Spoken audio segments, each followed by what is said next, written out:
तरीके से परीक्षित जी ध्यान रखना, यज्ञपति महाराज बड़ी रानी सुनीति रोने लगी अपनी सौत सुरुचि के पैर पकड़ के, कहने लगी बहन तू जो कहेगी वो करूंगी, तेरे पैर दबाऊंगी, भोजन बना के अपने हाथ से खिलाऊंगी, सारा काम करूंगी, तेरी कोख से कोई संतान पैदा होगी, कोई बच्चा पैदा होगा, मैं तेरे बालक को खिलाऊंगी। सुरुचि कहने लगी बाजी बा, बूढ़ी बिल्ली भक्तन बन के चिड़िया घर में रहना चाहती है, तुझे मैं लला दूंगी खिलाने को, मैं तुझे लला दूंगी खिलाने को, तू मेरे लला का गला घोंट के मार देगी, चला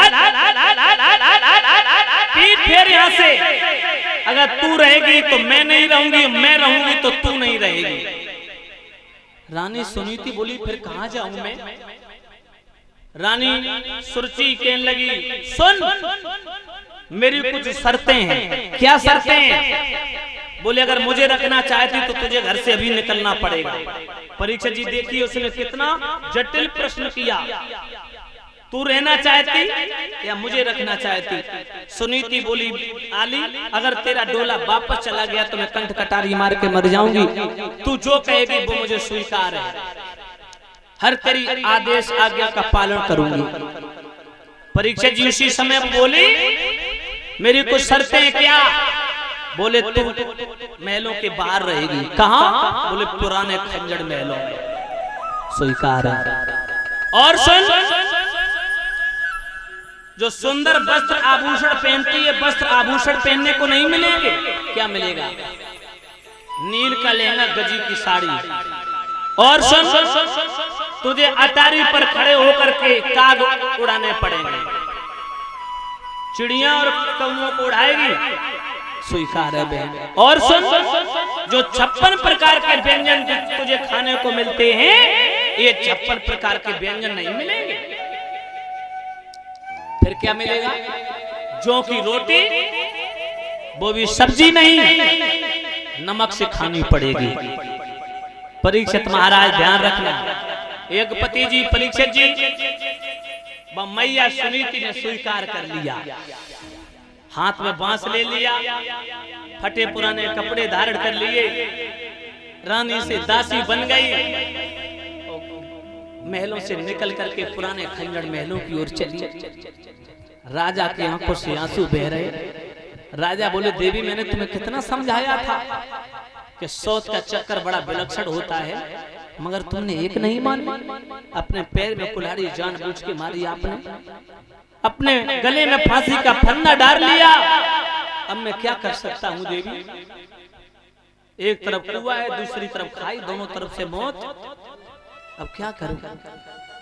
परीक्षित जी रानी बोली महाराज मैं अपनी सौत की हर आज्ञा का पालन करूंगी, मगर इसे अंदर ले जाओ।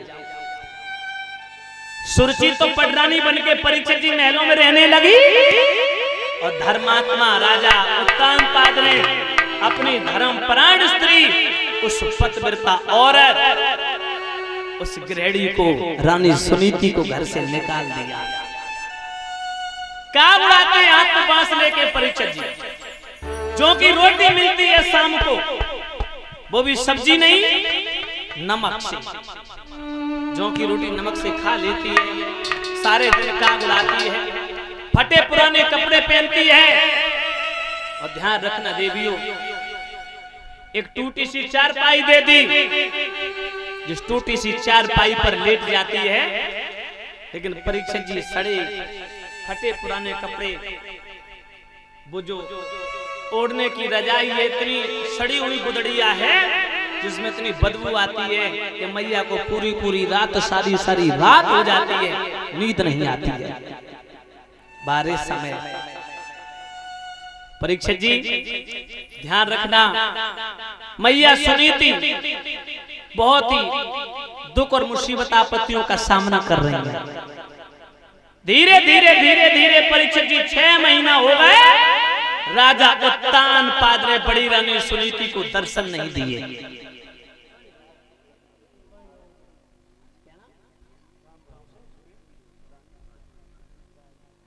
राम भरोसे पाल जी जो राजपुर करना से आए हैं, जिनके कर कमलों के द्वारा ये हमें हमारे समस्त व्यास मंडल को सम्मानित कर रहे हैं, वह परीक्षित जी यज्ञपति जी को भी सम्मानित किया। भगवान सदैव इनके जीवन में मंगल में घड़ियां खिलती रहे, समाज का सम्मान प्राप्त होता रहे, माता लक्ष्मी धन दौलत से भंडार भरती रहे, सदा सर्वदा ठाकुर जी की ऐसी मनोकामना वृष्टि रही, ये कामना करेंगे। बोलिए गोविंद भगवान की। आइएगा सभी भक्त भगवान का प्यारा सा कीर्तन बोलेंगे। बहुत सुंदर कथा है परीक्षित जी। माताओं बहनों भाई बंधु, उससे पहले ताली बजाते हुए भगवान का प्यारा सा कीर्तन बोलेंगे, क्योंकि जब भक्त भाव गौर हो जाता भगवान